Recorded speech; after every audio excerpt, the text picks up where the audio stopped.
ಕಾಲು ಶತಮಾನದಲ್ಲಿ ಭಾರತದ ಬಿಳಿ ಕ್ರಾಂತಿ ತೀವ್ರಗತಿ ಪಡೆದು ಭಾರತವು ಇತ್ತೀಚಿನ ವರ್ಷಗಳಲ್ಲಿ ಹಾಲು ಮತ್ತು ಕ್ರೀಮ್ ಉತ್ಪಾದನೆಯಲ್ಲಿ ಮೊದಲ ಸ್ಥಾನದಲ್ಲಿದೆ. ಅದು ಸರಿ. ಕ್ರೀಮ್ ಅಂದರೇನು?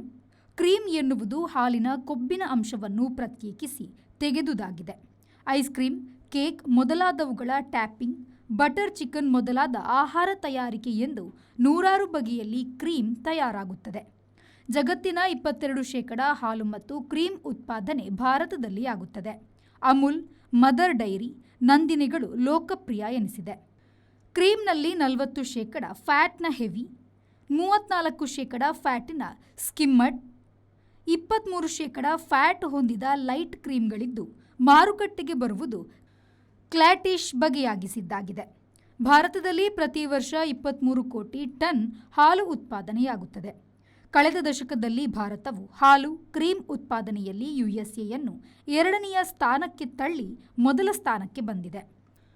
ಒಂದು ಕಾಲದಲ್ಲಿ ಯುಎಸ್ಎ ಹಾಲಿನ ಪುಡಿ ಕೊಡುಗೆಯಾಗಿ ಭಾರತಕ್ಕೆ ಬರುತ್ತಿತ್ತು.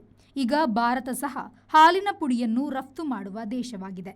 3ನೇ ಸ್ಥಾನದಲ್ಲಿ ಮುಖ್ಯವಾಗಿ ಜರ್ಮನ್, ಫ್ರಾನ್ಸ್ ಎಂದು ಯುರೋಪ್ ಯೂನಿಯನ್ ಇದೆ. ಓಸಿಯಾನಿಯಾದ ನ್ಯೂಜಿಲೆಂಡ್, ಆಸ್ಟ್ರೇಲಿಯಾಗಳು 4ನೇ ಸ್ಥಾನದಲ್ಲಿದೆ. Bureau report, V4 news, Delhi.